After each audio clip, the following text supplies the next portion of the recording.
अस्सलाम वालेकुम। मैं होम्योपैथिक डॉक्टर यास्मीन फातिमा बात कर रही हूँ और बहुत अच्छा लग रहा है दोबारा आपसे बात करना और बातों के ज़रिए आप तक पहुँचना। और बहुत लोग जो मुझे कमेंट करते थे और मुझे देखते थे, सब्सक्राइब करते थे, और बहुत लोगों से फ़ोन में बातें हुई, बहुत लोगों ने मुझे देखा और पसंद किया। उन लोगों की मैं बहुत शुक्रगुज़ार हूँ और उनकी वजह से दोबारा मैंने ये ज्वाइन किया है। हालांकि मैं छोड़ गई थी और जो लोग ठीक हुए हैं उन्होंने फ़ोन किए हैं कि हम ठीक हो गए हैं डॉक्टर साहब आपकी इस मेडिसन से। तो बहुत अच्छा लगा सुन के और बहुत खुशी होती है जब कोई बंदा ठीक होता है, तो मालिज भी बहुत खुश होता है। और ये होता है कि जब कोई एक इंसान ठीक हो जाए तो समझो सारी इंसानियत ठीक होगी।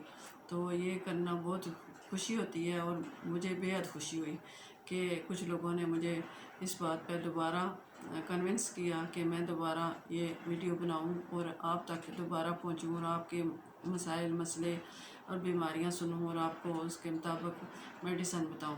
तो इंशाल्लाह ताला मैं आपको ज़रूर मेडिसन के बारे में बताऊंगी और काफ़ी बीमारियों के बारे में बताऊंगी और शुगर के बारे में बताऊंगी। शुगर एक बहुत मूज़ी मर्ज़ है और जो कि ज़्यादातर हमारे पाकिस्तान और इंडिया में है, क्योंकि हम लोग रोटी खाते हैं और रोटी में कार्बोहाइड्रेट्स होते हैं।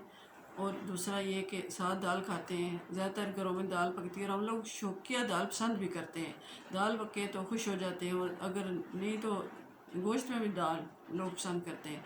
तो ये कार्बोहाइड्रेट्स ज़्यादा हो जाते हैं, इस वजह से हमारे मुल्क में जो है ना ये शुगर ज़्यादा है। तो मैं कहती हूँ कि इसको हमें जड़ से ख़त्म करना चाहिए।